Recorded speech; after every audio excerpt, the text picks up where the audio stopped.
Morning बच्चों। आज हम लोग गृह विज्ञान कक्षा 9 में दूसरा पाठ आरंभ करने जा रहे हैं। आशा करती हूँ कि पहला पाठ जो मैंने पढ़ाया था वो आपकी समझ में आया होगा और आपने उसका काम भी पूरा कर लिया होगा। तो चलिए बच्चों, आज हम लोग दूसरा पाठ शुरू करते हैं। तो पहले जान लेते हैं कि दूसरे पाठ का नाम क्या है। तो दूसरे पाठ का नाम है व्यवस्था, गृह और परिवार के संदर्भ में। व्यवस्था, व्यवस्था शब्द बच्चों आप लोगों ने सुना होगा। इसको इंग्लिश में अरेंजमेंट भी कहा जाता है। तो ये घर और परिवार दोनों के लिए ही बहुत ज़्यादा जरूरी होती है कि हम किसी भी कार्य को करें तो व्यवस्था बना करके उसकी हम चलें।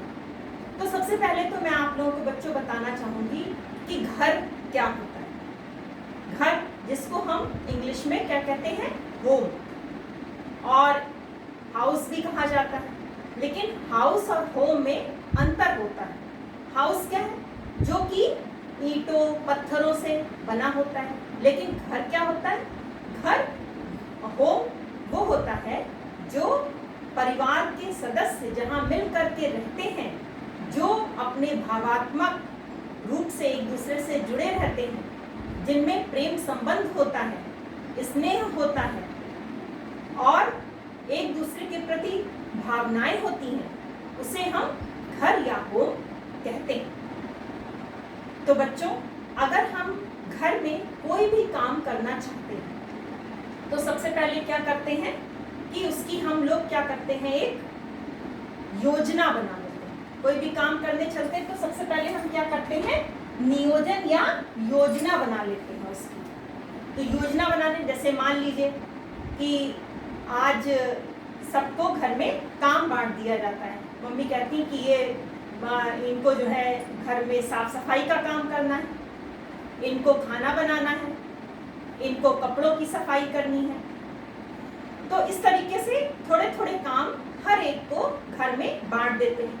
कोई बाहर का काम करता है कि बाहर आटा पिसाने का काम है, सब्जी लाने का काम है, दूध लाने का काम है, तो ये काम किसी को दे दिया जाता है। तो इसी तरीके से सभी को काम कोई ना कोई बांट दिया जाता है, जिससे कि घर के जो भी काम है उसका दायित्व केवल एक गृहिणी पर ही ना रहे उसका सारा बोझ, बल्कि परिवार के सभी सदस्य मिलजुल करके उस काम को पूरा करें। तो अब कोई भी काम हमें करना है, मान लीजिए कि हमको सब्जी बनाना है, तो या खाना बनाने से लेकर के चलिए हम शुरू कर दें।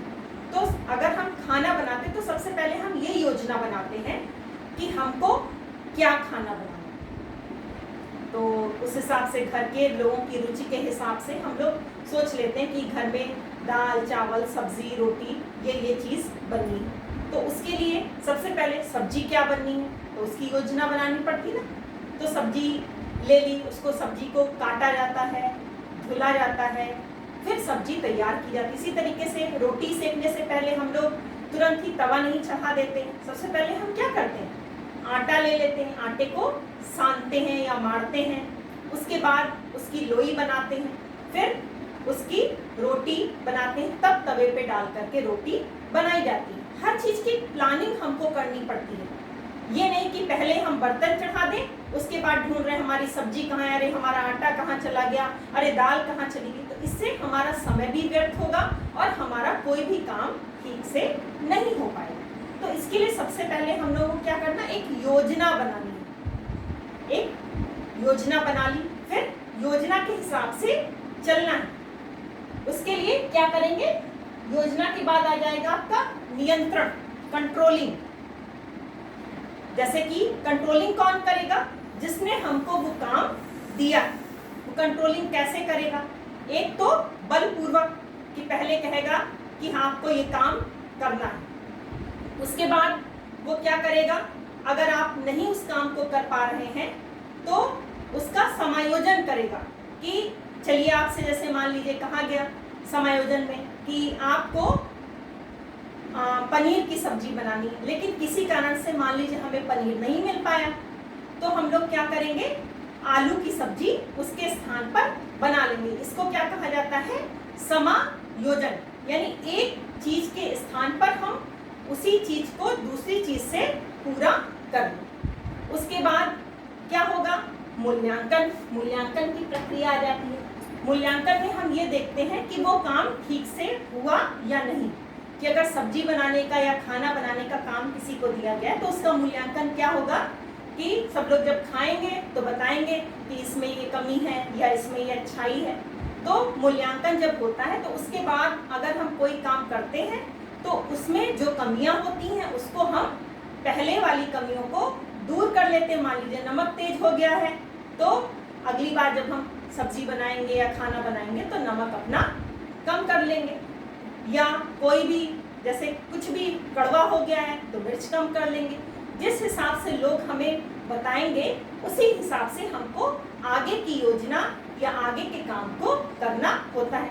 फिर जैसे ही मूल्यांकन होता है तो फिर अगली समस्या आ जाती है।